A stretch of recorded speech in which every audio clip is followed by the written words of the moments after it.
اور آپ نے جو سوال کیا ہے کہ روزے کے لیے صوم کا لفظ آیا ہے، جی دیکھیں اسلام نے اپنے ماننے والوں کو جن عبادات کرنے کا حکم دیا ہے صحیح، وہ عبادات صرف حرکات کی صورت میں چند رسومات کا نام نہیں ہے، بالکل ٹھیک، بلکہ ان کے پیچھے سب عبادات کے پیچھے انسان کی جسم اور انسان کی روح کی بالادگی کا ایک بہت بڑا تصور ہے، بالکل ٹھیک ہے، اور ایک فکر ہے، ایک سوچ ہے، صحیح، ایک فلسفہ ہے۔ خالق کائنات اپنی اس قدرتی شاہکار کا جو عظیم شاہکار ہے تخلیق کا، جی اس کو مقام علیہ پر فائز کرنا چاہتا ہے، صحیح، اور اسے یعنی عالم ناسوت سے نکال کر عالم لاہوت اور عالم ملکوت میں پرواز کرانا چاہتا ہے۔ سبحان اللہ، اور اس کے لیے اب انسانی جو تخلیق ہے اس کا ظاہر اور باطن کی تطہیر اور تزکیہ بہت ضروری ہے۔ واہ، اس کے لیے خلاق عالم نے جو نظام عبادات وضع کیا ہے وہ کسی اور مخلوق کے لیے نہیں وضع کیا، وہ بڑا خوبصورت نظام عبادات، اور وہ جو نظام عبادات ہے اس کے جو عناصر ہیں ان میں سے ایک بہترین عنصر جو ہے وہ صوم، یعنی جسے عربی میں صوم کہا گیا ہے، اور وہ ہے روزہ، بالکل ٹھیک، جس کا معنی ہے رک جانا، ہاں، اپنے آپ کو روک لینا۔ اور یعنی اس کی تعریف یہ ہے کہ انسان صبح صادق سے لے کر غروب آفتاب تک اپنے آپ کو کھانے پینے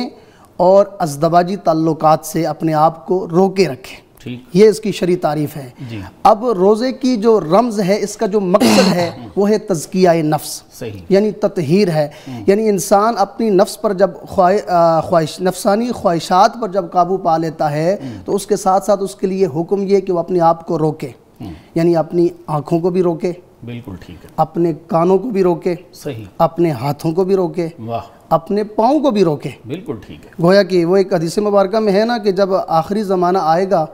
تو لوگوں سے حیا اٹھا لی جائے گی اللہ اکبر، اور لوگ امانتوں میں خیانت کریں گے۔ بالکل صحیح، تو میں یہاں پر یہ بھی اپنے سامعین سے پیغام دوں گا، یہ جو انسانی جسم ہے ہمارا،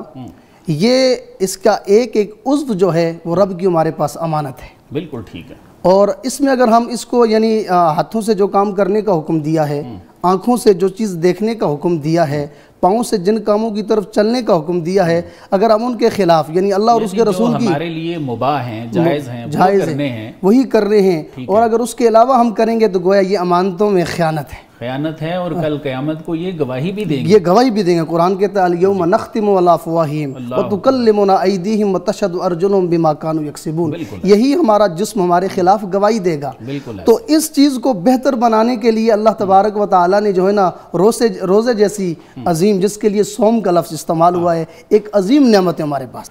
جی اقبال صاحب، ایک وہ حدیث شریف بھی ہے نا کہ آپ صلی اللہ علیہ وسلم نے ارشاد فرمایا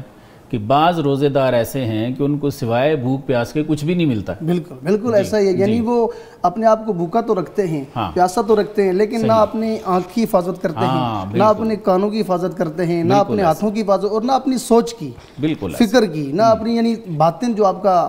تزکیہ نفس ہے۔ اور یعنی اللہ کے نبی صلی اللہ علیہ وسلم نے فرمایا نا، جس نے رمضان کے روزے رکھے ایمان کے ساتھ اور احتساب کے ساتھ، غفر لہ ما تقدم من ذنبہ، تو اس کے سارے گناہ معاف ہو جائیں گے۔ لیکن یہ جو لفظ احتساب ہے نا، یہ بڑا قابل غور ہے، یعنی اس کا نام ہے روکنا۔ احتساب یعنی اپنا محاسبہ کرنا، آیا میں نے روزہ رکھا ہے پورا دن تو کیا میں نے اپنی کان کی حفاظت کی ہے، اپنی آنکھ کی حفاظت کی ہے، اپنے ہاتھوں کی حفاظت کی ہے، اپنے پاؤں کی حفاظت کی ہے، اپنی سوچ کی حفاظت کی ہے، یعنی اپنے دل کے اوپر جو دل میں جو خیالات آتے ہیں یہاں تک کی، یعنی روزہ جو ہے وہ اللہ تبارک و تعالیٰ کے بہت قریب کر دیتا ہے، بندے کو اللہ تعالیٰ کے بہت قریب کر دیتا ہے، لیکن اس بندے کو جو اپنے آپ کو روک کے رکھے۔ اور روکنا یہ نہیں ہے کہ لوگوں کے سامنے صرف اپنے آپ کو بھوکا رکھنا یا پیاسا رکھنا، بھائی میں یعنی رکا ہوا میں نے روزہ رکھا ہے، نہیں، بلکہ آپ کی سوچ بھی پاک ہو، یعنی جو نواہی ہیں، جو یہاں بالکل جو منہیات ہیں، ان سے رسول نے منع فرمایا ہے، ان سے رکنا ہے، ان سے اپنے آپ کو روک کے رکھنا ہے، تو یہ اصل مقصد ہے روزے کا۔